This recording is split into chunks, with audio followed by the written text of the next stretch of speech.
എന്നെ അതിശയിപ്പിച്ചത് ജഗതി ചേട്ടൻ. ആ. ഓ, അത് പറയാതിരിക്കാൻ പറ്റില്ല.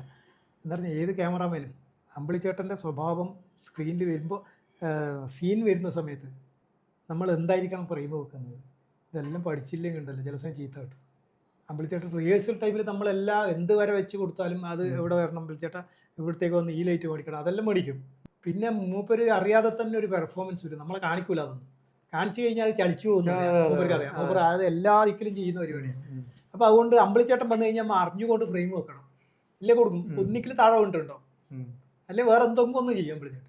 അപ്പോൾ നമ്മൾ അതിര് കണക്കാക്കി ഫ്രെയിം വെച്ചില്ലെങ്കിൽ ഉണ്ടല്ലോ നമ്മളെ കാര്യം പോക്കാം. അതിര് നിർണയിച്ചിട്ട് അതിനപ്പുറത്ത് അപ്പുറത്ത് വരും. അത് നമ്മൾ അത് കണ്ടോളണം, നമ്മൾ മനസ്സിൽ കാണണം. അതേപോലെ അമ്പിളിച്ചേട്ടൻ എന്തായിരിക്കും ചെയ്യാൻ പോകുന്നത്, അപ്പോഴേക്ക് നമ്മൾ ഫ്രെയിം അതിന് കറക്റ്റായി വെച്ച് നിന്നില്ലെങ്കിൽ കാര്യം പോക്കാം.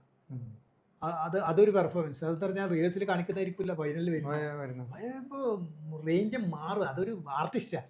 കൂടെ നിൽക്കുന്ന ആർട്ടിസ്റ്റുകളുടെ അവര് കറക്റ്റായിട്ട് വന്നില്ലെങ്കിൽ അവർക്കും പ്രശ്നമാണ്. എന്താ വെച്ചാൽ കൗണ്ടർ ഒരു ആക്ഷൻ ഉണ്ടെങ്കിൽ ഒരു റിയാക്ഷൻ ഉണ്ടാവണം നിർബന്ധമായിട്ട്. ആ ആക്ഷൻ അത്രയും നല്ലൊരു ആക്ഷൻ ഇവിടെ കൊടുക്കുമ്പോൾ അതിന് കണക്കായിട്ടുള്ള റിയാക്ഷൻ ആയിരിക്കണം ഇപ്പം വരുന്നത്. ഇല്ലെങ്കിൽ ബാലൻസ് ചെയ്യില്ല. അതാണ് ഒരു കൗണ്ടർ എന്തായാലും അത് കറക്റ്റായിരിക്കണം മറ്റുള്ളവൻ ചെയ്യുന്നത്. അപ്പം അത് അമ്പിളിച്ചേട്ടൻ നിർബന്ധമാണ്. അപ്പോൾ അതേമാതിരി ഇരിക്കണം. ക്യാമറാമാനെല്ലാം വന്ന ഒരു നോട്ടമുണ്ട്. അപ്പോൾ ഇങ്ങനെ നോക്കിക്കഴിഞ്ഞാൽ നമുക്ക് അറിയാം എന്തോ ഒരു സംഭവം നടക്കും ഇതിൽ. അപ്പോൾ നമ്മൾ അത് അറിഞ്ഞുകൊണ്ട് നമ്മൾ ഫ്രെയിം ഉണ്ടാക്കണം.